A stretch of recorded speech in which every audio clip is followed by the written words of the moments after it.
ബൈജു കൊട്ടാരക്കരയിലേക്ക് പോകുന്നു. ബൈജു കൊട്ടാരക്കര ഇവിടെ page 136 269 paragraph പറഞ്ഞു. It has come out in evidence that a very famous actor referred to the power group in Malayalam film industry, Mafia Sangam, as they can do anything that they wish in Malayalam industry.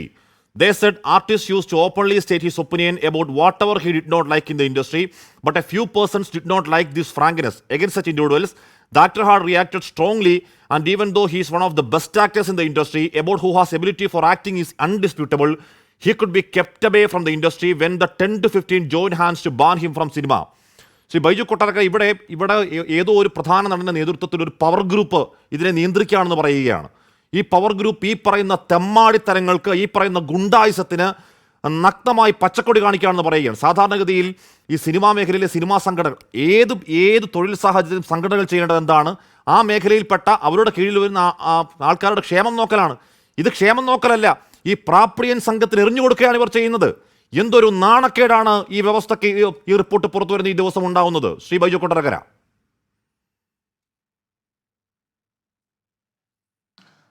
Ashmi, ആ Hema committee പറഞ്ഞ report ഇന്ന് പുറത്തു വരുന്നതിന് മുമ്പ് തന്നെ 2 ദിവസം മുമ്പുള്ള ഒരു ചർച്ചയിൽ ഞാൻ വളരെ വ്യക്തമായ ഒരു കാര്യം ഹാഷ്മിയോട് പറഞ്ഞിരുന്നു. ഹാഷ്മി ഓർമ്മ കാണുമായിരിക്കും, നമ്മുടെ സ്റ്റുഡിയോയിൽ ചിലപ്പോൾ അതിൻ്റെ റെക്കോർഡിങ്ങും കാണുമായിരിക്കും.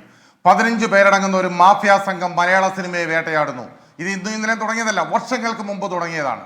മലയാള സിനിമയിൽ ഇവർ നിർമ്മാതാക്കൾ, സംവിധായകർ, ആർട്ടിസ്റ്റ്, പ്രൊഡക്ഷൻ കൺട്രോളേഴ്സ്, വിതരണക്കാർ, തിയേറ്ററിന് ചില ഉടമകൾ, ഇത്രയും ആളുകൾ ചേർന്ന ഒരു ഗുണ്ട ഗ്രൂപ്പ്. ആ ഗ്രൂപ്പാണ് ഈ പവർ ഗ്രൂപ്പ് എന്ന് പറയുന്നത്. അതിനെ അവസാനം ഈ ഹേമ കമ്മിറ്റി കണ്ടെത്തിയപ്പോഴാണ് ഇപ്പോൾ ജനം അറിയുന്നത്. അന്ന് മുതൽ ഞങ്ങൾ പറഞ്ഞുകൊണ്ടിരിക്കുന്നു. ഹേമ കമ്മിറ്റി റിപ്പോർട്ടിനകത്ത് പറഞ്ഞിരിക്കുന്ന കാര്യങ്ങൾ ഓരോന്നോരോന്ന് എടുത്തു നോക്കിയേ.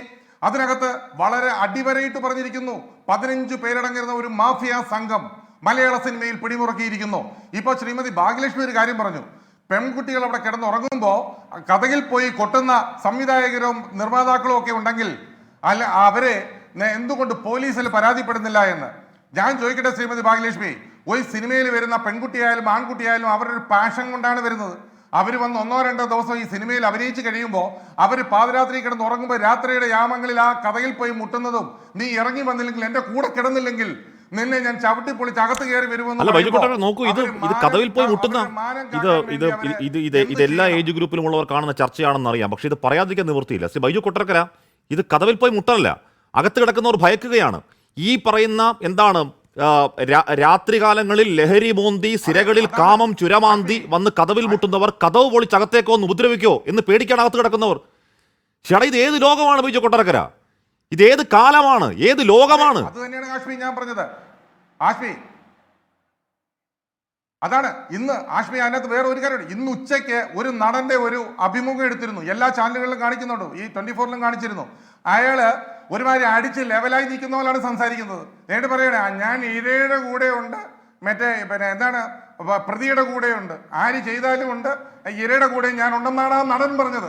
മലയാളത്തിൽ എല്ലാവരും എടുത്തു പൊക്കിക്കൊണ്ട് നടക്കുന്ന സോഷ്യൽ മീഡിയയിൽ എപ്പോഴും വരുന്ന ഒരു നടൻ, അയാൾ പറഞ്ഞത് അങ്ങനെയാണ്.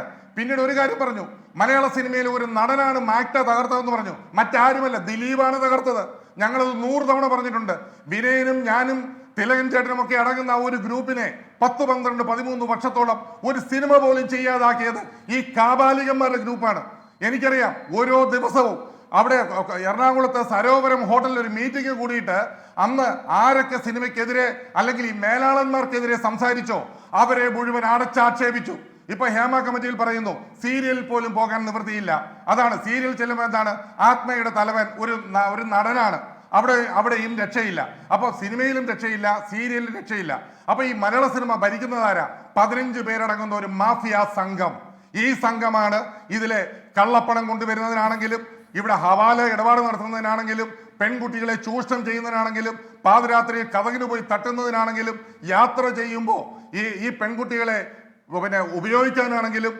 അതിനകത്ത് ഒരു കാര്യം പറഞ്ഞിരിക്കുന്നു, നടി ആക്രമിക്കപ്പെടുന്ന സംഭവത്തിന് മുമ്പും ഇത്തരം സംഭവങ്ങൾ ഉണ്ടായിട്ടുണ്ട്. ശരി, ഞാൻ